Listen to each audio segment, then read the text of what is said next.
does anybody think that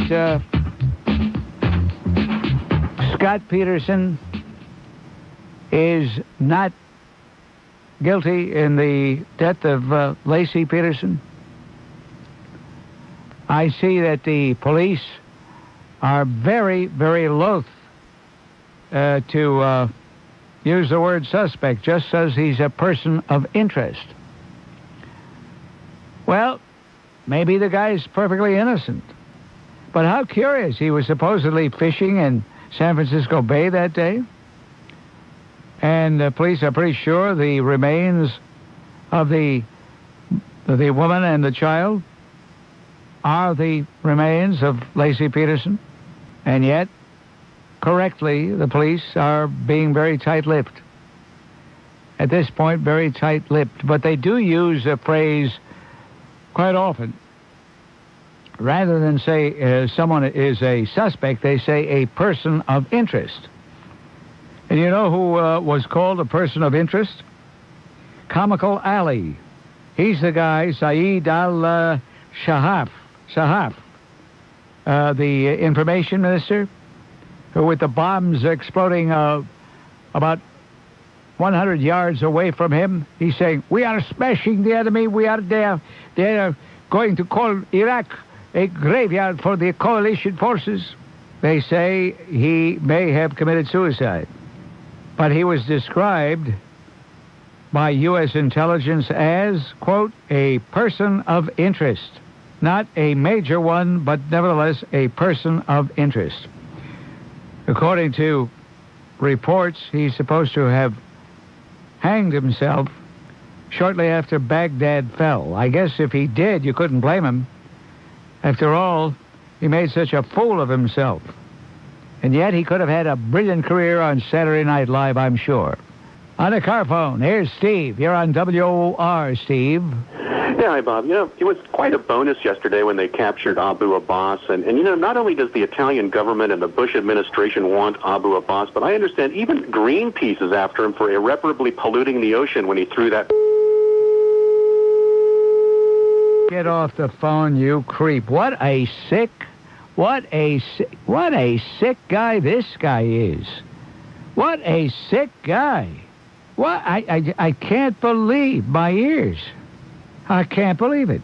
As far as Abu Abbas is concerned, Abu Abbas was convicted in absentia by an Italian court. And now the word is that we want him here. Why do we want him? To spend more money on a trial that's just going to go on and on and on? Hey, give him to the Italians. They already convicted him. They're not going to waste time. They'll put him in jail, and that's where he'll be.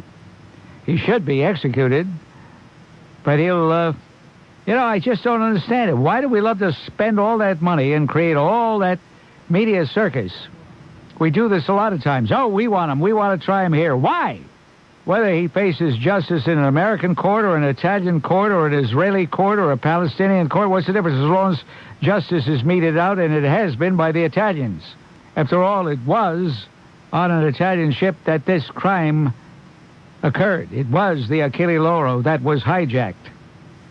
Why do we have to spend the taxpayers' money needlessly and create a media circus? We've got enough media circuses. Folks, let me tell you. This guy, Steve, who was on the line, he's just a reminder of what's out there.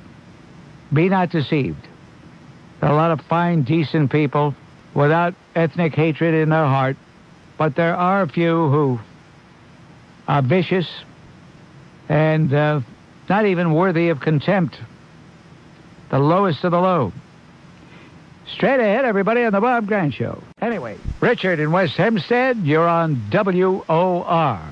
Good afternoon, Mr. Grant. The reason why I'm calling, I was listening to you in my car, as I usually do on the way home, and you asked why we should try this animal who threw Leon Klinghoffer off the ship in 1985.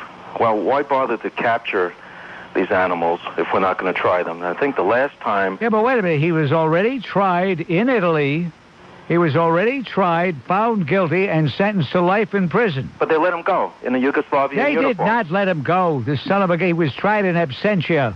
Okay, but I'm saying when he was captured, I believe they put him in a Yugoslavian uniform and he escaped into Tunisia. I believe that's what happened to him at that time. No matter what happened in the past, that's no excuse for us to burden ourselves with more expense, have a circus with this scum. All right, one more here. point. Yeah, go ahead. This is what I would do. I would put him on a luxury cruise ship, thinking he won the trip, then tie him to a wheelchair and throw him off. And I would do it personally. Hey, listen. I would love to exchange fantasies with you. That's a great fantasy. Well, you know, sometimes... But it's only a fantasy. Isn't that silly? No, but I like it. Of course it would be justice. Okay. It would be real justice to put him in a wheelchair, tie him in a wheelchair, and shove him off the side of a ship. But that's a fantasy. Bother? It's not going to happen. All right, but why bother finding these people if we're not going to do something with them? All right, Richard, that's the way you started your phone call. That's the way you're ending your phone call. Thank you so much, sir. Richard's message to the world is why try these people? And what I said, cut no ice at all. That's okay. Hey, we've got a phone number, folks. I guess everybody's busy having their first Seder, so that leaves me out.